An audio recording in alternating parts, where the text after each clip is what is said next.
సరే నాన్న, నేను పోతా. నువ్వు ఎట్లంటే అట్లనే.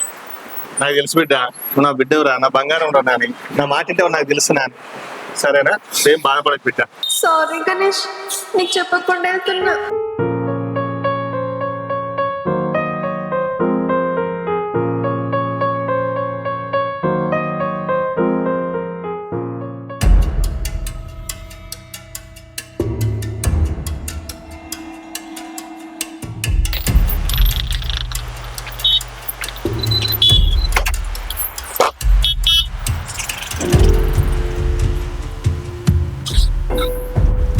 అమ్మ తోడే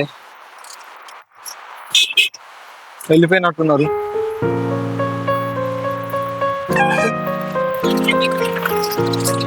ఒక్కసారి ఆమెతో మాట్లాడితే ఆమె పేరు కూడా నాకు తెలియదు, ఆమె నెంబర్ కూడా తెలియదు. నెంబర్ తీసుకున్నా అయిపోయింది.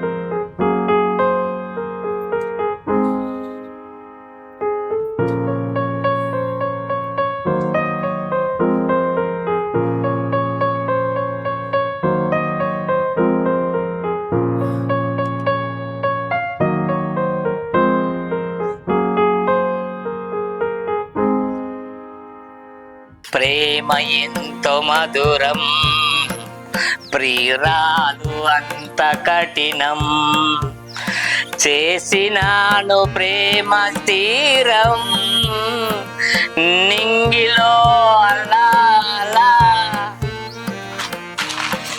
ఏమైందిరా అల్లుడు, బాధపడకుండా కూర్చున్నావు? ఏం చెప్పాలి మామ, ఆ పిల్లతో మాట్లాడదామని నా ఇంటికైనా ఇల్లుకి తాళం వేసింది. అరే మార్కెట్ పోయిందో లేకపోతే దోస్తు దగ్గర పోయిందో, దానికెందుకు బాధపడురా? అట్లా కాదు మామ, నేను తెలుసుకున్నా ఆమెకు జాబ్ వచ్చిందట, అమెరికా పోయింది.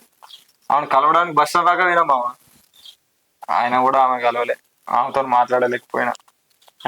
అరే అనిపిస్తుంది మామ. బాధపడకలుడు, అమెరికా పోని, ఢిల్లీ పోని, బొంబాయి పోని, ఇంకొక ఎన్ని దేశాల కన్నా పోని, నీ మీద ప్రేమ ఉన్నా అనుకో ఖచ్చితంగా వస్తుంది అల్లుడు.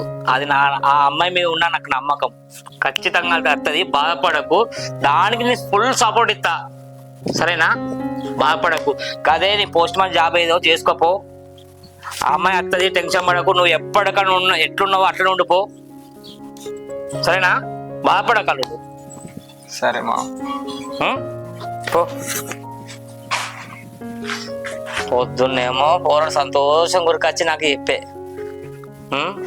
పోరి లవ్ చేస్తుంది, పెళ్లి చేసుకుంటూ మంచిగుండని. ఇప్పుడేమో వచ్చి పోరి అమెరికా పోయింది, బయట దేశాలు పోయింది, ఎట్లా రాని